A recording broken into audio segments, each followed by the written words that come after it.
Hello everyone, সবাইকে স্বাগত জানাচ্ছি লার্ন জেনুইন ইংলিশের আরও একটি লেসনে।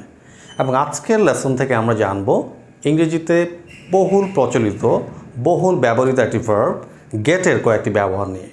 আমরা জানি যে গেট এই ভার্বটি অনেক সিচুয়েশনে এটাকে ব্যবহার করা যায়।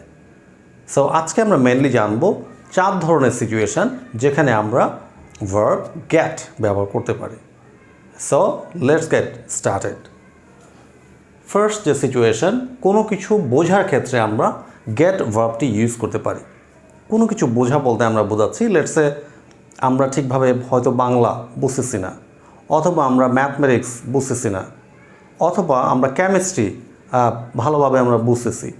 সো এই ধরনের বোঝার ক্ষেত্রে কোনো নলেজ বা কোনো ইনফরমেশান বোঝার ক্ষেত্রে আমরা গেট ব্যবহার করতে পারি। ফর এক্সাম্পল, আই ডোন্ট গ্যাট ইট, আমি এটা বুঝতেছি না। লেটসে আমি কোনো টিচারকে বলছি যে স্যার আমি তো আপনার এই লেসনটি বুঝতেছি না, বা আপনার এই কথাটি আমি বুঝতে পারছি না। সো ইন দিস কেস আমরা বলতে পারি আই ডোন্ট গ্যাট ইট। অথবা দ্বিতীয় যে example, do you get me, teacher আমাকে জিজ্ঞেস করতে পারে যে তুমি কি আমার কথা বুঝতে পেরেছো বা বুঝতেছো। ডু ইউ গ্যাট মি, তুমি কি আমার কথা বুঝতে পারছো। সো এই ধরনের ক্ষেত্রে বোঝার ক্ষেত্রে আমরা গ্যাটকে খুব সহজেই ব্যবহার করতে পারি। নাম্বার 2 যে সিচুয়েশান, কোনো কিছু গ্রহণ করার ক্ষেত্রেও কিন্তু আমরা ভার্ব গেট আমরা ব্যবহার করতে পারি। So let's have a look at this examples. First example, did you get my message, তুমি কি আমার মেসেজ গ্রহণ করেছো বা পেয়েছো। So in this case you are using get. এছাড়া হি গট অ্যান ইনভিটেশন, সে একটি আমন্ত্রণপত্র পেয়েছিল বলতে আমরা কি বোঝাচ্ছি, সে গ্রহণ করেছিল কোনো একটা ইনভাইটেশন। সো এই ধরনের ক্ষেত্রে আমরা কি ইউজ করতে পারি, সিম্পল আমরা গেট ইউজ করতে পারি। এখানে গট বোঝানো হচ্ছে গেটের পাস্ট ফর্ম। নাম্বার 3 যে সিচুয়েশন, কোনো কিছু পাওয়ার ক্ষেত্রেও কিন্তু আমরা ভার্ব গেট ব্যবহার করতে পারি। কোনো কিছু পাওয়া কীরকম, for example, I have got a new job, আমি একটা নতুন জব পেয়েছি, বা আমি কিছু টাকা পেয়েছি, I have got some money. So এই ধরনের ক্ষেত্রে আমরা কি ইউজ করতে পারি, সিম্পল গেট আমরা ব্যবহার করতে পারি।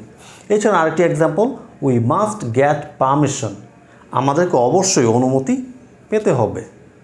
সো এক্ষেত্রে আমরা কি ইউজ করছি, পাওয়ার ক্ষেত্রে আমরা কিন্তু গেট এই ভার্বটা ইউজ করছি। অ্যান্ড নাম্বার 4 সিচুয়েশন, কোথাও পৌঁছার ক্ষেত্রে রিচ বা অ্যারাইভাল এই ধরনের ক্ষেত্রেও কিন্তু আমরা গেটকে ব্যবহার করতে পারি। For example, I will get your home at 6 PM, আমি সন্ধ্যা 6টার দিকে তোমার বাসায় পৌঁছাবো। সো আমরা কিন্তু এখানে রিচ না বলে আমরা কি ইউজ করছি, এখানে আমরা কিন্তু গেট এই ভার্বটা আমরা ইউজ করছি। সো আমরা যদি আরেকটা উদাহরণ দেখি, what time did you get your place, তুমি কখন বা কোন সময় তোমার বাসায় পৌঁছিয়েছো, পাস্ট ফর্ম। সো এক্ষেত্রেও কিন্তু আমরা কি ইউজ করছি, আমরা কিন্তু সিম্পল গেট এই ভার্বটি আমরা ইউজ করছি। সো এভাবে আমরা বিভিন্ন ধরনের সিচুয়েশনে আমরা কিন্তু ভার্ব গেট এটি ব্যবহার করতে পারি।